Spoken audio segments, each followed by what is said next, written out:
علماء کرام نے اس کی حکمتیں بیان کی ہیں، جیسے علامہ بدر الدین عینی رحمۃ اللہ علیہ نے بخاری شریف کی شرح کے اندر اس پر بڑا تفصیل سے کلام کیا ہے عمدۃ القاری میں، اور اس کے علاوہ جو سیرت کی کتابیں لکھنے والے ہیں انہوں نے بھی بڑی خوبصورت چیزیں بیان کی ہیں۔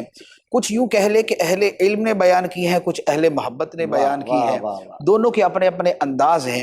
اہل محبت کا انداز یہ ہے کہ وہ یہ کہتے ہیں کہ اللہ تعالیٰ نے اپنے حبیب علیہ الصلاۃ والسلام کو کل کائنات کا مالک بنایا۔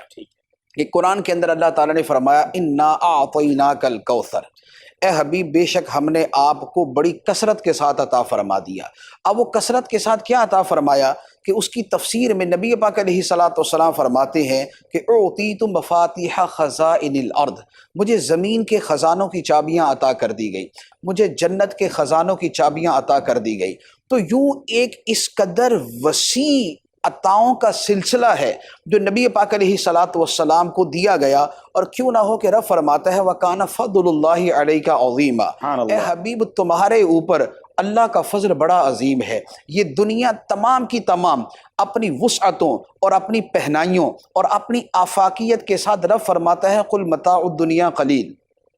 یہ دنیا کا سارا ساز و سامان تھوڑا ہے، یہ چھوٹا ہے، اور نبی پاک علیہ الصلاۃ والسلام پہ جو رب کا فضل ہے تو رب فرماتا ہے وَكَانَ فَضْلُ اللَّهِ عَلَيْكَ عَظِيمًا، آپ پہ جو اللہ کا فضل ہے وہ بڑی عظمت والا ہے، وہ بہت عظیم ہے۔ جو لفظ کوثر ہے یہ اس عظیم سے بھی زیادہ ہے، کیونکہ لفظ عظیم جو ہے یہ عربی کے اعتبار سے ایک نارمل صیغہ ہے، لیکن جو لفظ کوثر ہے یہ مبالغہ کا صیغہ ہے، جس کا مطلب ہے کثرت در کثرت در کثرت در کثرت در کثرت، یا ہم اپنی زبان میں کہیں بہت زیادہ بہت زیادہ بہت زیادہ بہت زیادہ۔ لا ورب العرش، جس کو جو ملا ان سے ملا، بٹتی ہے کونین میں نعمت رسول اللہ کی، میں تو مالک ہی کہوں گا کہ ہو مالک کے حبیب، یعنی محبوب و محب میں نہیں میرا تیرا۔ تو نبی پاک صلی اللہ علیہ وآلہ وسلم کو اللہ تعالیٰ نے جو عطا فرمایا تو اب اس کا مشاہدہ کروانے کے لیے کہ اے محبوب جو تمہاری سلطنت ہے ذرا اس کی سیر بھی کر لو، جو آپ کی حکومت ہے ذرا اس کی سیر بھی کر لے۔ تو سلطنت المصطفیٰ فی ملکوت کل الورا، مخلوق کی جملہ بادشاہت کے اندر جو نبی پاک علیہ الصلاۃ والسلام کی حکمرانی ہے، جو آپ کی سلطنت ہے، جو آپ کا اقتدار ہے، جو آپ کا اختیار ہے، تو اس کا مشاہدہ کروانے کے لیے اللہ تعالیٰ نے یہ سیر کروائی۔ تو یہ اہل محبت کے اعتبار سے اس کی تعبیر ہے۔ اہل علم یہ کہتے ہیں، جو دوسری تعبیر ہے وہ یہ ہے کہ چونکہ نبی پاک صلی اللہ تعالیٰ علیہ وآلہ وسلم مکہ مکرمہ میں تھے اور آپ طائف تشریف لے گئے، اور طائف میں جو آپ کے ساتھ سلوک کیا گیا وہ نہایت برا تھا، جو آپ پہ ظلم کیا، آپ کی نالین مبارکین خون سے بھر گئی، آپ کا بدن اطہر جو ہے وہ لہو لہان ہو گیا، تو نبی پاک علیہ الصلاۃ والسلام اس پہ رنجیدہ تھے، غم زدہ تھے۔ اس کے ساتھ جو کفار مکہ کا رویہ تھا وہ بھی اسی طرح کا تھا کہ ان کی طرف سے بھی مسلسل ریشہ دوانیاں اور سختیاں اور شدتیں اور صحابہ کرام کو تکالیف اور نبی پاک علیہ السلام کو تکالیف۔ تیسری طرف یہ ہوا کہ نبی پاک علیہ الصلاۃ والسلام کی زوجہ مطہرہ جو ہر مقام پہ آپ کے ساتھ کھڑی ہوتی تھی، سیدتنا خدیجۃ الکبریٰ رضی اللہ تعالی عنہا، ان کا انتقال ہو گیا۔ چوتھی بات اس کے ساتھ یہ ہوئی کہ نبی پاک صلی اللہ علیہ وآلہ وسلم کی جو سب سے زیادہ حمایت تھی وہ ابو طالب کی طرف سے تھی، جو نبی پاک علیہ السلام کے چچا تھے، اور ان کا انتقال بھی اسی سال میں ہو گیا۔ تو یہ بہت سے ایسے واقعات جمع ہو گئے کہ جس کی وجہ سے نبی پاک علیہ الصلاۃ والسلام کا قلب اطہر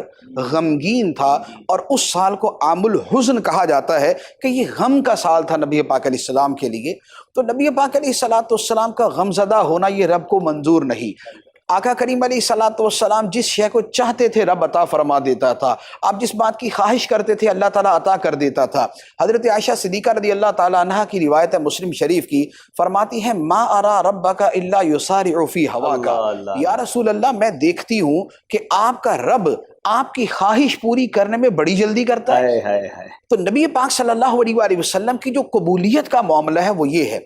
اور اعلیٰ حضرت علیہ رحمہ ایک جگہ پر بڑا خوبصورت اس کا جو ہے وہ منظر بیان فرماتے ہیں کہ خدا کی رضا چاہتے ہیں دو عالم، خدا چاہتا ہے رضا محمد۔ تو نبی پاک علیہ الصلاۃ والسلام کا قلب اطہر غمگین تھا، تو آپ کے مبارک دل کو خوشی پہنچانے کے لیے اور آپ کے اس غم کے ازالے کے لیے اور آپ کے اس رنج کو دور کرنے کے لیے اللہ تعالیٰ نے نبی پاک علیہ الصلاۃ والسلام کو اس قدر عظیم سیر کروائی کہ جس سے آپ کا قلب اطہر کھل اٹھا، اور اس میں جو بطور خاص غم کے ازالے کا سب سے بڑا طریقہ کیا ہوتا ہے؟ غم کے ازالے کا سب سے بڑا طریقہ یہ ہوتا ہے کہ انسان کو جو اس کی سب سے محبوب ترین شے ہے اسے ملا دیا جائے۔ واہ واہ واہ واہ۔ آپ کسی آدمی کو کچھ کھانے کو دے دیں، کوئی یا سیر کروا دیں یا کچھ بھی دے دیں، یہ ساری کی ساری چیزیں ایک طرف ہیں، لیکن اگر اس کی محبوب ترین ہستی اسے مل جائے اور اس سے شرف ملاقات حاصل ہو جائے اور شرف تکلم مل جائے تو اس سے بڑھ کر غم کو دور کرنے والی کوئی شے نہیں ہوتی، جسے کہا جاتا ہے لقاء الخلیل شفاء العلیل۔ واہ واہ واہ واہ، کیا دوبارہ اسا لقاء الخلیل شفاء العلیل، واہ واہ۔ کہ دوست کی ملاقات بیمار کی شفا ہوتی ہے۔ تو دل اگر غم زدہ ہو تو پیارے سے ملا دیا جائے، دوست سے ملا دیا جائے۔ خلیل کہتے ہیں گہرے دوست کو، گہرا دوست جو بالکل ون اینڈ اونلی ہوتا ہے وہ خلیل ہوتا ہے۔ تو نبی پاک صلی اللہ تعالیٰ علیہ وآلہ وسلم نے خود فرمایا ہے کہ اے ابو بکر، اگر میں دنیا میں کسی کو اپنا خلیل بناتا تو تجھے بناتا، لیکن میرا خلیل اللہ ہے۔ اللہ۔ تو نبی پاک علیہ الصلوۃ والسلام کی خلیل اللہ کی ذات ہے، اور لقاء